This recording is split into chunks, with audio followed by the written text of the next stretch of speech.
ನಮಸ್ಕಾರ. ವಿಡಿಯೋ ನೋಡುವಂತ ಎಲ್ಲ ವೀಕ್ಷಕರಿಗೆ ನಾವು ಇವತ್ತಿನ ಕ್ಲಾಸಲ್ಲಿ ಏನು ಕಲಿಯೋಣಪ್ಪ ಅಂದ್ರೆ ಫೋಟೋಶಾಪ್ ಒಳಗಡೆ ಇಮೇಜ್ಗಳನ್ನು ನಾವು ಯಾವ ತರ ಎಡಿಟ್ ಮಾಡಬಹುದು, ನಮಗೆ ಇಷ್ಟವಾದ ರೀತಿಯಲ್ಲಿ ನಾವು ಫೋಟೋಸ್ಗಳನ್ನು ಯಾವ ರೀತಿಯಾಗಿ ಈಸಿಯಾಗಿ ಎಡಿಟ್ ಮಾಡಬಹುದು ಅನ್ನೋದನ್ನ ನಿಮಗೆ ಈ ವಿಡಿಯೋದಲ್ಲಿ ಹೇಳ್ಕೊಡ್ತಾ ಇದ್ದೀನಿ ವೀಕ್ಷಕರೇ. ಇವತ್ತೇ ನೀವು ಫಸ್ಟ್ ಟೈಮ್ ಯೂಟ್ಯೂಬಲ್ಲಿ ನಾನು ಮಾಡುವಂತಹ ವಿಡಿಯೋ ನೋಡ್ತಾ ಇದ್ದೀರಪ್ಪ ಅಂದ್ರೆ ಪ್ರತಿದಿನಾನು ಕೂಡ ಹೊಸ ವಿಡಿಯೋದೊಂದಿಗೆ ಕಲಿಬೇಕಾಗಿತ್ತು, ಕಂಪ್ಯೂಟರಲ್ಲಿ ಏನಾದರೂ ಒಂದು ಮಾಡಬೇಕಾಗಿತ್ತುಪ್ಪ ಅಂದ್ರೆ ಏನು ಮಾಡಬೇಕು, ಪ್ರತಿದಿನದ ಕ್ಲಾಸ್ಗಳನ್ನು ಪಡಿಬೇಕಾಗಿತ್ತು ಅಂದ್ರೆ ವಿಡಿಯೋ ಕೆಳಗೆ ಕೆಂಪು ಅಕ್ಷರದಲ್ಲಿ ಸಬ್ಸ್ಕ್ರೈಬ್ ಅನ್ನೋ ಬಟನ್ ಕಾಣಿಸ್ತದೆ, ಸಬ್ಸ್ಕ್ರೈಬ್ ಮಾಡ್ಕೊರಿ. ಬಾಜು ಬೆಲ್ ಐಕಾನ್ ಗಂಟೆ ಬರುತ್ತೆ, ಮೇಲಿನ ಗಂಟೆ ಬಾರಿಸ್ಬಿಟ್ರೆ ಸಾಕು. ನಾ ಮಾಡೋದ ಈ ತರ ಪ್ರತಿಯೊಂದು ವಿಡಿಯೋಸ್ಗಳ ಮಾಹಿತಿನಾಗಿರುತ್ತೆ ನಿಮ್ಮ ಫೋನ್ ಮೇಲೆ ಮತ್ತೆ ನಿಮ್ಮ ಕಂಪ್ಯೂಟರ್ ಮೇಲೆ ನೋಟಿಫಿಕೇಶನ್ ಬರುತ್ತೆ. ನೀವು ಮನೆಯಲ್ಲೇ ಕೂತ್ಕೊಂಡು ನಾನು ಮಾಡೋದ ಪ್ರತಿಯೊಂದು ವಿಡಿಯೋಸ್ಗಳನ್ನು ನೋಡಿ ಕಂಪ್ಯೂಟರ್ನ ಕಲಿಯಬಹುದು. ನೋಡೋಣ ಫೋಟೋಶಾಪ್ ಒಳಗಡೆ ನಾವು ಯಾವ ತರ ಎಡಿಟ್ ಮಾಡಬಹುದು ಫೋಟೋಸ್ಗಳನ್ನ ಅನ್ನೋದನ್ನ ನಿಮ್ಗೆ ಈ ವಿಡಿಯೋದಲ್ಲಿ ತಿಳಿಸ್ಕೊಡ್ತಾ ಇದ್ದೀನಿ. ನಾನೇನ್ ಮಾಡ್ತಾ ಇದ್ದೀನಿ, ಇಲ್ಲಿ ಸ್ಟಾರ್ಟ್ ಒಳಗೆ ಹೋಗಿ ಅಡೋಬ್ ಫೋಟೋಶಾಪ್ 7.0 ಅನ್ನ ಓಪನ್ ಮಾಡ್ಕೋಬೇಕು. ಆಲ್ ಪ್ರೋಗ್ರಾಮ್ ಒಳಗೆ ಹೋಗಿ ಇಲ್ಲಿ ಕಾಣಿಸ್ತಾ ಇರತ್ತಾ ಆಲ್ ಪ್ರೋಗ್ರಾಮ್ ಫೋಟೋಶಾಪ್ ಒಳಗೆ ಅಡೋಬ್ ಫೋಟೋಶಾಪ್ ಅಂತ ಇರುತ್ತೆ. ಇದನ್ನ ಓಪನ್ ಮಾಡಿದ್ಮೇಲೆ ಒಂದು ಸಾಫ್ಟ್ವೇರ್ ಓಪನ್ ಆಗುತ್ತೆ. ಓಪನ್ ಆದ ನಂತರ ಗಾಬರಿ ಆಗೋ ಅವಶ್ಯಕತೆ ಇಲ್ಲ. ಫಸ್ಟ್ ಟೈಮ್ ನೋಡ್ತಾ ಇದ್ದೀರಿ ಅಂದ್ರೂ ಕನ್ಫ್ಯೂಸ್ ಆಗೋದೇನ್ ಬೇಕಾಗಿಲ್ಲ, ತುಂಬಾ ಈಸಿ ಇರುತ್ತೆ. ಈ ಸಾಫ್ಟ್ವೇರ್ ಒಳಗಡೆ ಕೆಲಸ ಮಾಡಬೇಕಾಗಿತ್ತು ಮತ್ತೆ ಎಡಿಟ್ ಮಾಡಬೇಕಾಗಿತ್ತು ಅಂದ್ರೆ ಬಹಳ ಈಸಿ ಇದೆ. ಪ್ರತಿದಿನಾನು ಕೂಡ ಒಂದು ಹೊಸ ವಿಡಿಯೋ ಹೇಳ್ಕೊತಾ ಹೋಗ್ತಾ ಇರ್ತೀನಿ, ಪ್ರತಿದಿನಾನು ಕೂಡ ಹೊಸ ವಿಡಿಯೋದೊಂದಿಗೆ ಕಲಿತಾ ಇರಿ. ಇದರಲ್ಲಿ ನಾವು ನೋಡಬಹುದು ಮೇಲ್ಗಡೆ ಕಾಣಿಸುವಂತದ್ದು ಮಿನಿಮೈಸ್ ಮ್ಯಾಕ್ಸಿಮೈಸ್, ಇದಕ್ಕೇನೋ ಕ್ಲೋಸ್ ಬಟನ್, ಇದಕ್ಕೆ ನಾವೇನ್ ಕರಿತೀವಿ ಟೈಟಲ್ ಬಾರ್ ಅಂತ ಕರಿತೀವಿ. ಇದನ್ನ ಕೆಳಗಡೆ ಕಾಣಿಸ್ತಾ ಇರೋದು ಏನಾಗ್ತಾ ಇದೆ, ಇದನ್ನ ನಾವೇನ ಕರಿತೀವಪ್ಪ ಅಂದ್ರೆ ಮೆನ್ಯೂ ಬಾರ್ಸ್ ಅಂತ ಕರಿತೀವಿ. ಯಾವ್ದಿದು, ಇದು ಮೆನ್ಯೂ ಬಾರ್ಸ್ ಅಂತ ಕರಿತೀವಿ.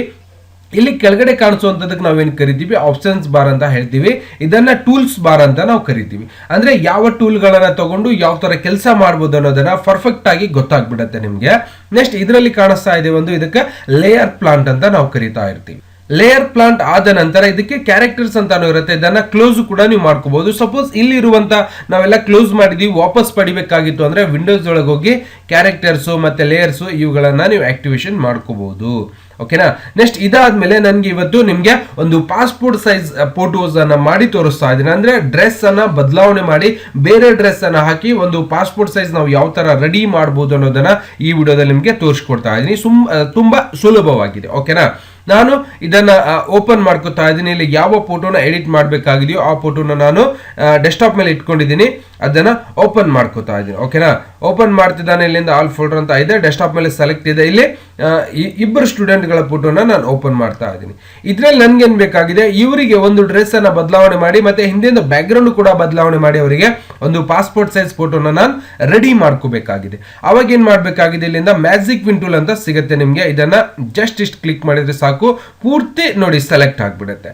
ಇದಾದ್ಮೇಲೆ ಏನ್ ಮಾಡೋದು, ಇದಕ್ಕೆ ಸೊ ಫೆದರ್ ಕೊಡ್ಬೇಕಂದ್ರೆ ಸ್ಮೂತ್ನೆಸ್ ಆಗ್ಬೇಕಾಗಿತ್ತು ಅಂದ್ರೆ ಇಲ್ಲಿ ಸೆಲೆಕ್ಟ್ ಒಳಗೆ ಹೋಗಿದ್ದಾನ ಫೆದರ್ ಅಂತ ಸಿಗುತ್ತೆ. ಫೆದರ್ ಮೇಲೆ 1.9 ಅಂತ ಕೊಡಿ. ಅದಾದ್ಮೇಲೆ ಸೆಲೆಕ್ಟ್ ಆಗಿರುವಂತದ್ದು ನನಗೆ ಇಮೇಜ್ ಮಾತ್ರ ಬೇಕಾಗಿದೆ ಅಂದ್ರೆ ಹೊರಗಡೆ ಸೆಲೆಕ್ಟ್ ಆಗಿರೋ ತೆಗಿಬೇಕಾಗಿತ್ತಪ್ಪ ಅಂದ್ರೆ ಸೆಲೆಕ್ಟ್ ಒಳಗೆ ಹೋಗಿ ಇನ್ವರ್ಸ್ ಸೆಲೆಕ್ಷನ್ ಅಂತ ಹೇಳಬೇಕು. ಅಷ್ಟು ಅವಾಗ ಇಮೇಜ್ ಮಾತ್ರ ಸೆಲೆಕ್ಷನ್ ಆಗುತ್ತೆ. ಇದನ್ನ ಕಂಟ್ರೋಲ್ ಎಕ್ಸ್ ಅಂತ ಕೀಬೋರ್ಡ್ ಅಲ್ಲಿ ಮಾಡಬಹುದಿಲ್ಲ ಅಂದ್ರೆ ಎಡಿಟ್ ಒಳಗೆ ಹೋಗಿ ಕಟ್ ಅಂತಾನು ಕೂಡ ನೀವು ಹೇಳ್ಬೋದು. ಇದನ್ನ ಕ್ಲೋಸ್ ಮಾಡ್ಕೊಂಡ್ಬಿಡೋಣ. ಓಕೆನಾ. ಇವಾಗ ಒಂದು ಫೈಲ್ ತಗೊಳ್ಳೋದಲ್ಲಿ ನ್ಯೂ ಫೈಲ್ ಅನ್ನ ತಗೋಬೇಕು. ಅಲ್ಲಿದ್ದು ಇಮೇಜ್ ನಾವು ಕ್ಲೋಸ್ ಮಾಡ್ಕೊಂಡ್ಬಿಟ್ಟಿದ್ದೀವಿ. ಇವಾಗ ಯಾವ್ದು 4:6 ಯಾವ್ದಾದ್ರು ಒಂದು ತಗೊಂಡು ಓಕೆ ಮಾಡ್ಕೊಳ್ಳೋಣ. ಮ್ಯಾಕ್ಸಿಮೈಸ್. ಈಗ ಇದರ ಒಳಗಡೆ ನನ್ಗೆ ಏನ್ ಮಾಡ್ಬೇಕು, ಆಗ್ಲೇ ನಾನು ಮಾಡಿರುವಂತಹ ಫೋಟೋಸ್ ಅನ್ನ ಪೇಸ್ಟ್ ಮಾಡಬೇಕಾಗಿದೆ. ಇಲ್ಲಿ ಪೇಸ್ಟ್ ಮಾಡ್ಕೊಳ್ಳೋಣ. ಎರಡು ಫೋಟೋ ಬಂದಿರುತ್ತೆ. ನನ್ಗೆ ಈ ಫೋಟೋ ಬೇಕಿದ್ದು ಬೇಕಾಗಿಲ್ಲ ಅಂದ್ರೆ ನಾವೇನ್ ಮಾಡ್ಬೋದು, ಅದನ್ನ ಡಿಲೀಟ್ ಮಾಡ್ಕೋಬಹುದು. ನೋಡಿ ಡಿಲೀಟ್ ಆಗ್ಬಿಡುತ್ತೆ. ಅದಾದ್ಮೇಲೆ ಈ ಸೆಲೆಕ್ಟ್ ಆಗಿರುವಂತದನ್ನ ತೆಗಿಬೇಕಾಗಿತ್ತು ಅಂದ್ರೆ ನಾವು ಸೆಲೆಕ್ಟ್ ಒಳಗೆ ಹೋಗಿ ಡಿಸೆಲೆಕ್ಟ್ ಅನ್ನೇ ಹೇಳ್ಬೇಕು. ಮೂಟೂಲ್ ತಗೊಂಡು ಮತ್ತೆ ಇದನ್ನ ಸ್ವಲ್ಪ ದೊಡ್ಡ ಮಾಡ್ಕೊಳ್ಳೋಣವಾ. ಕಂಟ್ರೋಲ್ ಇದು ಅಂದ್ರೆ ಇಮೇಜ್ ದೊಡ್ಡದಾಗ್ಬೇಕಲ್ವಾ. ಎಡಿಟ್ ಒಳಗೆ ಹೋಗಿ ಟ್ರಾನ್ಸ್ಫಾರ್ಮ್ ಒಳಗಡೆ ಸ್ಕೇಲ್ ಅನ್ನೋದು ಸಿಗುತ್ತೆ. ಇದನ್ನ ಶಿಫ್ಟ್ ಹಿಡಿದು ನೀವು ದೊಡ್ಡ ಮಾಡ್ಕೋಬಹುದು. ಎಂಟರ್.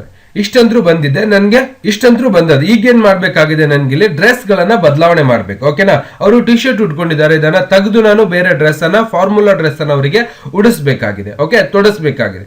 ಅವಾಗ ನನ್ನ ಕಡೆ ಇರುವಂತ ಫಾರ್ಮುಲಾ ಡ್ರೆಸ್ ಗಳನ್ನ ನಾನು ತಗೋತೀನಿ. ನನ್ನ ಕಡೆ PSD ಫೈಲ್ಸ್ ಕೂಡ ಇದಾವೆ. ಓಕೆ, ಅದರಲ್ಲಿ ಇರುವಂತ ಒಂದು PSD ಫೈಲ್ಸ್ ಅಲ್ಲಿ ಈ ತರ ಎಲ್ಲ ಡ್ರೆಸ್ ಗಳು ಕೂಡ ಇದಾವೆ.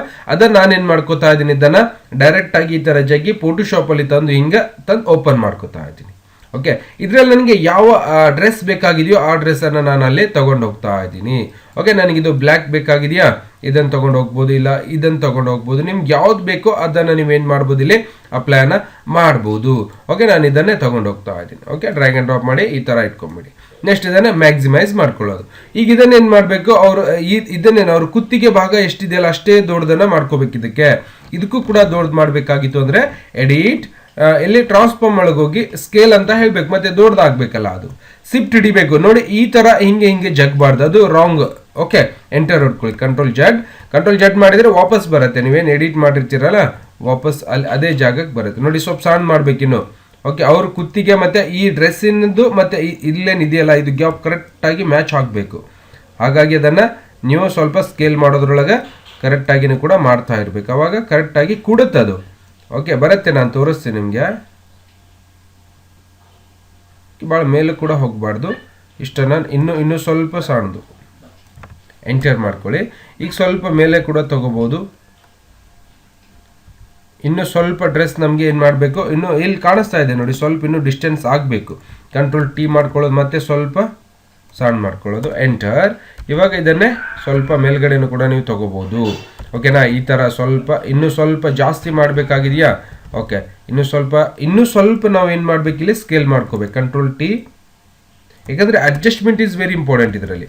ಓಕೆನಾ, ಎಡಿಟ್ ಮಾಡ್ಬೋದು, ಬಟ್ ರಿಯಲ್ ಆಗಿ ಫ್ಯಾಕ್ಟಾಗಿ ಕಾಣಿಸ್ಬೇಕಲ್ಲ, ಹಾಗಾಗಿ ಅದನ್ನು ನಾವೇನು ಮಾಡಬೇಕಾಗ್ತದೆ, ಸ್ವಲ್ಪ ಸಣ್ಣದು ಕೂಡ ಮಾಡಿಕೊಂಡು ಸ್ವಲ್ಪ ಇವಾಗ ಮೇಲೆ ತಗೊಳ್ಳಿ.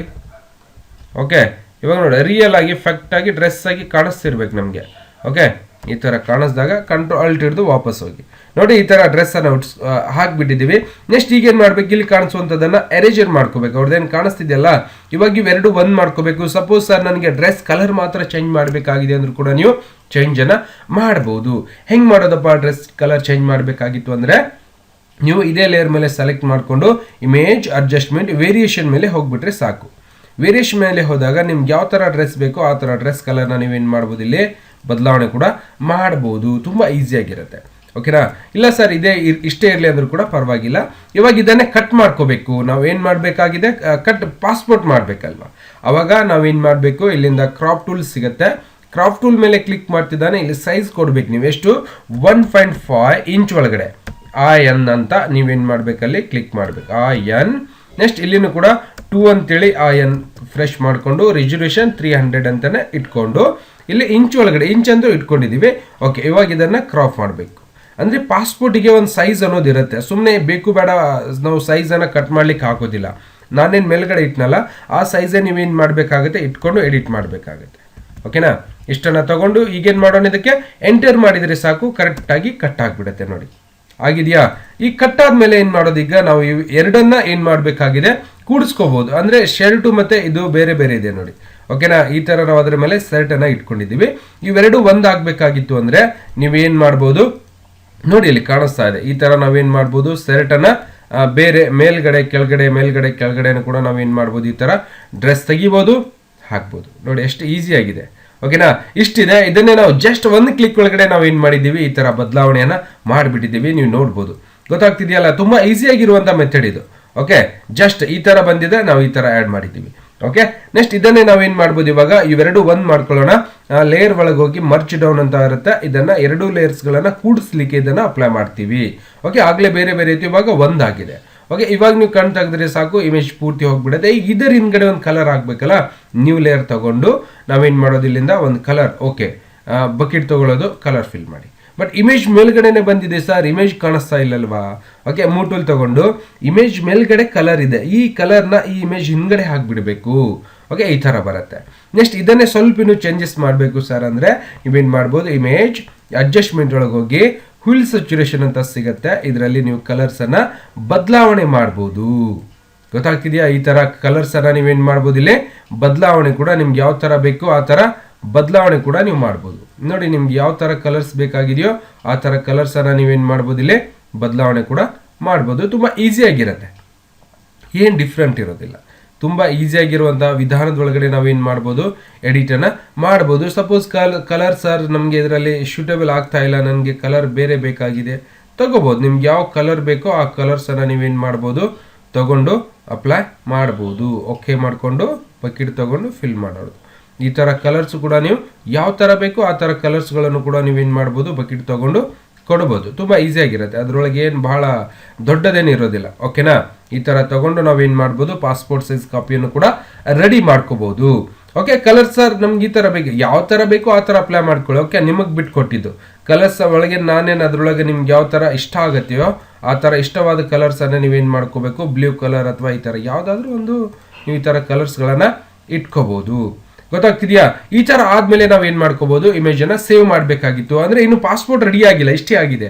ಈಗೇನು ಮಾಡೋದು, ಮತ್ತೆ ಇವೆರಡು ಲೇಯರ್ಸನ್ನು ನಾವು ಒಂದು ಮಾಡ್ಕೋಬೇಕು, ಕೂಡಿಸ್ಬೇಕು. ಮತ್ತೆ ಇಮೇಜ್ ಒಳಗೆ ಹೋಗಿ ಲೇಯರ್ಸ್ ಒಳಗೆ ಹೋಗಿ ಮರ್ಜ್ ಡೌನ್, ನೋಡಿ 2 ಲೇಯರ್ ಕೂಡ್ತು. ಈಗೇನು ಮಾಡಬೇಕಾಗಿದೆ, ಫೈಲ್ ಒಳಗೆ ಹೋಗಿ ನಾವು ಇನ್ನೊಂದು ಪೇಜ್ ತಗೋಬೇಕಾಗಿದೆ. ಅಂದರೆ ಪಾಸ್ಪೋರ್ಟ್ ಸೈಜ್ ಫೋಟೋ ಮಾಡ್ಕೋಬೇಕಲ್ಲ, ಆವಾಗಿನಗೋಸ್ಕರ ಇಲ್ಲಿ 4/6 ಅನ್ನು ತಗೋಬೇಕು. ಯಾವುದು? 4/6. ಓಕೆ, ತಗೊಂಡಿದ್ದೀರಿ? 300 ಇದೆಯಾ? ಓಕೆ. ನೆಕ್ಸ್ಟ್ ಇದನ್ನೇ ಓಕೆ ಮಾಡಿಕೊಂಡು ನಮ್ಗೇನು ಬರುತ್ತೆ, ಇದನ್ನು ತೆಗೆದು ಬಿಡೋಣ, ಇದು ಕೆಲಸ ಮುಗೀತಲ್ವಾ? ಓಕೆ. ನೆಕ್ಸ್ಟ್ ಇದನ್ನೇನು ಮಾಡೋದು, ಈ ಥರ ಬಂದಿದೆ, ನನಗೇನು ಮಾಡಬೇಕಾಗಿದೆ, ಅಡ್ಡು ಮಾಡಬೇಕಾಗಿದೆ ಇದಕ್ಕೆ. ಅವಾಗ ಏನು ಮಾಡ್ತೀನಿ ನಾನು, ಇಮೇಜ್ ಒಳಗೆ ಹೋಗಿ ರೊಟೇಷನ್ 90 ಡಿಗ್ರಿ. ಈಗ ಮ್ಯಾಕ್ಸಿಮೈಸ್ ಮಾಡಿಕೊಂಡು 2 ಲೇಯರ್ಸ್ ನಮಗೆ ಅಂದರೆ 2 ಪೇಜಲ್ಲಿ ಕಾಣಿಸ್ತಾ ಇರತ್ತೆ. ಈ ಫೋಟೋವನ್ನು ನಾವೇನು ಮಾಡಬೇಕು, ಜಗ್ಗಿ ನಾವು ಇಲ್ಲಿ ತಂದು ಬಿಡೋಣ. ಓಕೆ, ಬಂದಿದೆಯಾ? ಅಂದರೆ ಇಲ್ಲಿದೆ ಜಗ್ಗಿ ಬಿಡೋದು ಈ ಥರ. ಇದನ್ನು ಮ್ಯಾಕ್ಸಿಮೈಸ್ ಮಾಡ್ಕೊಳ್ಳೋದು. ಇವಾಗ ಇದನ್ನು ಇಷ್ಟು ಇಟ್ಕೊಳ್ಳಿ. ಇದನ್ನೇನು ಆಗಬೇಕು, ಸ್ವಲ್ಪ ಇದಕ್ಕೆ ನಾವೇನು ಮಾಡೋದು, ಸ್ವಲ್ಪ ಇಷ್ಟು ಇಟ್ಕೊಂಡೆ ನಾವೇನು ಮಾಡೋದು, ಇದನ್ನೇ ಡ್ರ್ಯಾಗ್ ಆ್ಯಂಡ್ ಡ್ರಾಪ್ ಅಂದರೆ ಜಗ್ ಬಿಡೋದು, ಡೂಪ್ಲಿಕೇಟ್ ಮಾಡಿಬಿಡೋದು. ಕಂಟ್ರೋಲ್ ಜೆ ಮಾಡ್ಕೊಳ್ಳಿ. ಈ ಥರ ನಾವೇನು ಮಾಡ್ಬೋದು, ಜಗ್ಬೋದು. ಮತ್ತೆ ಕಂಟ್ರೋಲ್ ಜೆ ಮಾಡ್ಕೊಳ್ಳಿ, ಮತ್ತೆ ಡೂಪ್ಲಿಕೇಟ್ ಮಾಡಿಕೊಂಡು ನೀವೇನು ಮಾಡ್ಬೋದು, ಈ ಥರ ಸರಿಸ್ಬೋದು. ಮತ್ತೆ ಕಂಟ್ರೋಲ್ ಜೆ, ಡೂಪ್ಲಿಕೇಟ್. ಓಕೆನಾ? ಈಗ ಇವೇನು ಮಾಡೋದು, ಇಷ್ಟುವನ್ನು ಸೆಲೆಕ್ಟ್ ಮಾಡ್ಕೋಬೇಕು. ಇವೆಲ್ಲದಕ್ಕೂ ಕೂಡ ಮರ್ಜ್ ಮಾಡ್ಕೋಬೇಕು. ಕಂಟ್ರೋಲ್ ಇ ಅಂತ ಮಾಡ್ಕೊಂಬಿಡಿ. ನೋಡಿ 4 ಆಯ್ತಾ? ಇವಾಗ ಸ್ವಲ್ಪ ಹೊರಗಡೆ ಹೋಗಿದೆಯಲ್ಲ ಇಲ್ಲಿ ಇಮೇಜು, ಕಂಟ್ರೋಲ್ ಇ ಮಾಡಿಕೊಂಡು ಇದನ್ನು ನೀವು ಸ್ವಲ್ಪ ಸ್ಕೇಲ್ ಒಳಗಡೆ ತಗೋಬೋದು. ಇದನ್ನೇ ಕಂಟ್ರೋಲ್ ಜೆ ಮಾಡಿದಾಗ ಮತ್ತೆ ಕೆಳಗಡೆ ಬಂದುಬಿಡುತ್ತೆ. ನೋಡಿ, ತುಂಬ ಬಹಳ ಈಸಿಯಾಗಿರುತ್ತೆ. ಏನು ಅದರೊಳಗೆ ಭಾಳ ಫೋಟೋಶಾಪ್ ಒಳಗೆ ಕಲಿಯೋದು ಸರ್, ಏನು ಮಾಡೋದು ಭಾಳ ಡಿಫಿಕಲ್ಟ್ ಇದೆಯಾ? ತುಂಬ ಈಸಿಯಾಗಿರುವಂಥದ್ದು. ನೆಕ್ಸ್ಟ್ ಇದನ್ನೇ ಕಂಟ್ರೋಲ್ ಇ ಮಾಡಿಬಿಡಿ. ಇವೆರಡು ಲೇಯರ್ ಕೂಡಿಸ್ಕೊಂಬಿಡೋಣ ಅಲ್ವಾ? ಕಂಟ್ರೋಲ್ ಇ ಆಯಿತಾ? ನೋಡಿ ಕಂಪ್ಲೀಟ್ ಆಯಿತು. ಡ್ರೆಸ್ಗಳ ಬದಲಾವಣೆ ಆಯಿತು, ಬ್ಯಾಕ್ಗ್ರೌಂಡ್ ಕಲರ್ ಆಯಿತು, ಎಲ್ಲ ಥರನೂ ಕೂಡ ಮಾಡಿದ್ದೀವಿ. ಈಗ ಫೈನಲ್ ಆಗಿದೆ ಅಂದರೆ ನೀವು ಫೈಲ್ ಒಳಗೆ ಹೋಗಿ ಸೇವ್ ಆ್ಯಸ್ ಅಂತ ನೀವೇನು ಮಾಡ್ಬೋದು, PSD ಇರೋದನ್ನೇ JPG ಇಟ್ಕೋಬೇಕು. ಓಕೆ, ಔಟ್ಪುಟ್ ಆಗಿದೆ ಅಂದರೆ JPG ಇಟ್ಕೊಂಡು ಡೆಸ್ಕ್ಟಾಪ್ ಮೇಲೆ ನೀವು ಸೇವ್ ಅಂತ ಮಾಡಿದರೆ ಇವಾಗ ಪಾಸ್ಪೋರ್ಟ್ ಸೈಜ್ ಫೋಟೋ ರೆಡಿ ಆಗಿದೆ. ನೀವು ಇದನ್ನು ಪ್ರಿಂಟನ್ನು ಪಡೆಯಬಹುದು ಕೇವಲ 5 ರೂಪಾಯಿಯಲ್ಲಿ. ಓಕೆ, 40 ರೂಪಾಯಿ ಕೊಟ್ಟು ತೆಗೆಸುವಂಥ ಫೋಟೋ ನೀವು 5 ರೂಪಾಯಿ ಒಳಗಡೆ ನೀವೇನು ಮಾಡ್ಬೋದು, ಪ್ರಿಂಟನ್ನು ಪಡೆಯಬಹುದು. ತುಂಬ ಈಸಿಯಾಗಿರುತ್ತೆ. ಇದರಲ್ಲಿ ಏನು ಕಲಿಯೋದು ಬಹಳ ಡಿಫಿಕಲ್ಟ್ ಏನಿಲ್ಲ. ಓಕೆನಾ? ಅಷ್ಟೊಂದು ಈಸಿಯಾಗಿರುತ್ತೆ. ಹಾಗಾಗಿ ನಾನು ಮಾಡೋಂಥ ಈ ಥರ ಪ್ರತಿಯೊಂದು ವಿಡಿಯೋಸ್ಗಳನ್ನು ನಿಮಗೆ ಬರಬೇಕಾಗಿತ್ತು, ನೋಡಬೇಕಾಗಿತ್ತು ಅಂದರೆ ಸಬ್ಸ್ಕ್ರೈಬ್ ಮಾಡೋದನ್ನು ಮರಿಬೇಡಿ. ಪ್ರತಿದಿನವೂ ಕೂಡ ಹೊಸ ವಿಡಿಯೋದೊಂದಿಗೆ ಕಂಪ್ಯೂಟರ್ ಕಲಿತಾ ಇರಿ, ಹಾಗೆ ಉದ್ಯೋಗ ಪಡಿತಾ ಇರಿ. ಮತ್ತೆ ಸಿಗೋಣ ಮುಂದಿನ ವಿಡಿಯೋದಲ್ಲಿ. ನಮಸ್ಕಾರ ಆತ್ಮೀಯ ವೀಕ್ಷಕರಿಗೆ.